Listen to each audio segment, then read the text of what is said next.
has hecho tú por mí. Muy buenos días, queridos amigos y hermanos. Les habla su amigo el pastor Ricardo Pichardo con una pequeña reflexión para este día. Hemos estado hablando acerca de cómo podemos bendecir a otros con nuestras oraciones. Nosotros hemos sido bendecidos, el Señor responde a nuestras oraciones, pero eso también nos compromete a ser instrumentos de bendición en la vida de otros. Para reflexionar acerca de esto hemos trabajado con algunas preguntas y la primera de ellas es: ¿de quién depende el poder en la oración?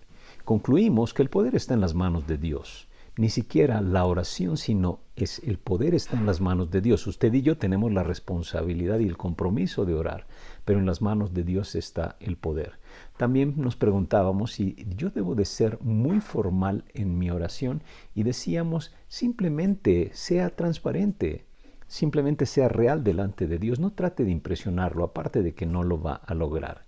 La tercera cosa que veíamos el día de ayer es: ¿la oración es realmente efectiva? Y veíamos el ejemplo que hemos venido viendo durante toda la semana de Hechos capítulo 12. Al principio del capítulo, Herodes toma a Jacobo y lo mata, después toma a Pedro, lo encierra en la cárcel y dice que la iglesia hacía oración por él. Pedro es liberado y nos podríamos preguntar: ¿qué acaso no oraron por Jacobo? ¿Por qué entonces Dios no obró? Y entonces eso nos lleva de repente a cuestionarnos. Pero realmente la oración hace una gran diferencia en la vida de los demás.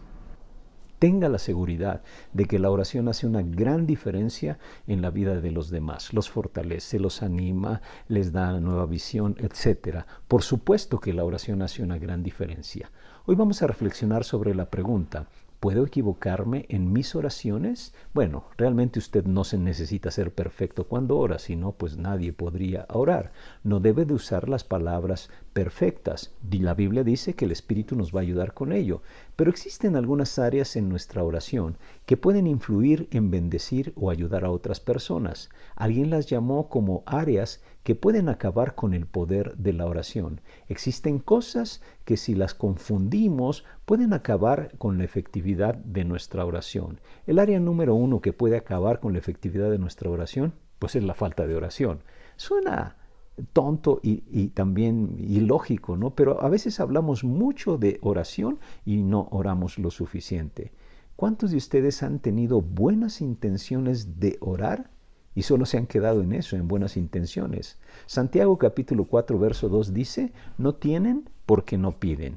Ahora quiero que quite eso tienen y piden y transfórmela por tengo y pido. Entonces repítalo así: no tengo porque no pido. Cuando nuestros amigos están en problemas acuden ellos a algún consejero cristiano, piden un consejo, eso es bueno.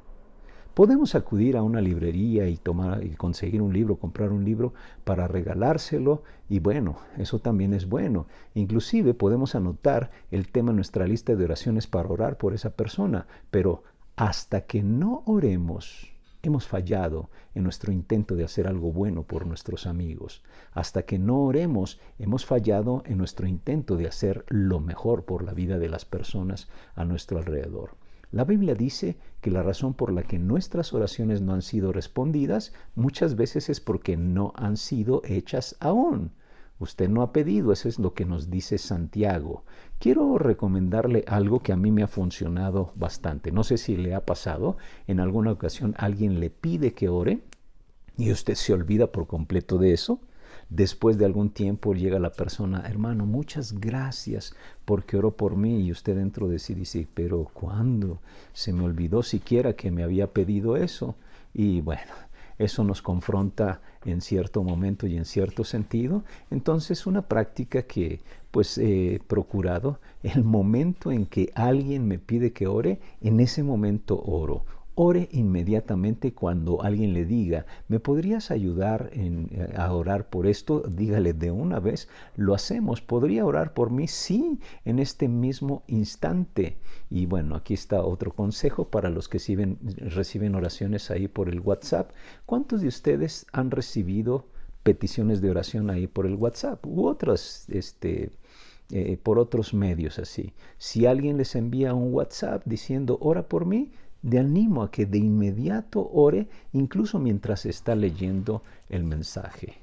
Bueno, ¿y qué les parece, como les decía hace unos días, cuando Dios los despierta de madrugada? Un buen momento para orar es cuando no puede dormir.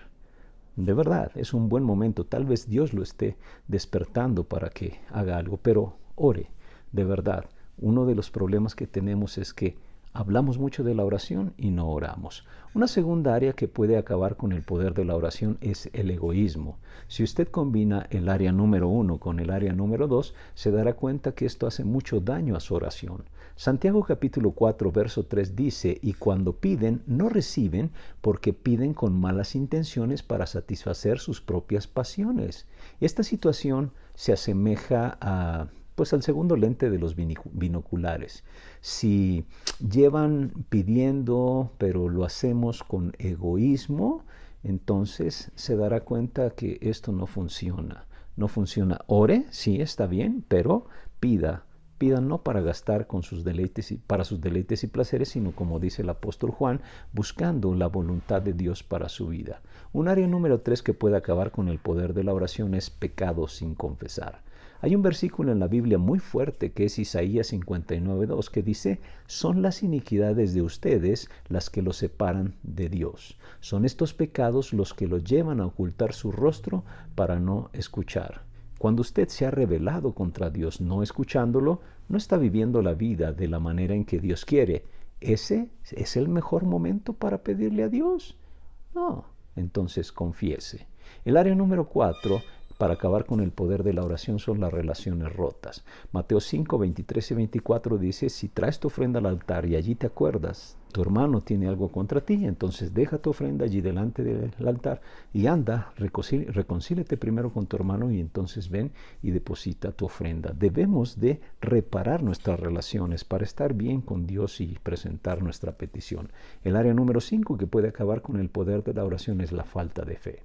Mateo 21, 22 dice, y todo lo que pidiereis en oración creyendo, lo recibiréis. Creyendo, lo recibiréis. Entonces la fe es un elemento fundamental. Y no quiero decir que esto sea como una combinación, una mezcla para que sus oraciones sean contestadas, pero sí son algunas áreas que nosotros deberíamos cuidar para estar en sintonía con Dios y orar de acuerdo a los planes y propósitos de Dios y recibir la respuesta que Dios quiere dar a su vida. Por eso, después de haber reflexionado en todo esto, yo quiero invitarle a que continúe la siguiente frase. Yo voy a orar por... y ponga un nombre o ponga varios nombres, pero empiece a orar por esas personas para que usted sea un canal de bendición para esas personas. Entonces Dios le va a dar la oportunidad incluso para guiar a esa persona para que tenga un encuentro con Él. Sus oraciones pueden bendecir a las personas a su alrededor. Que Dios le bendiga y tenga un excelente día.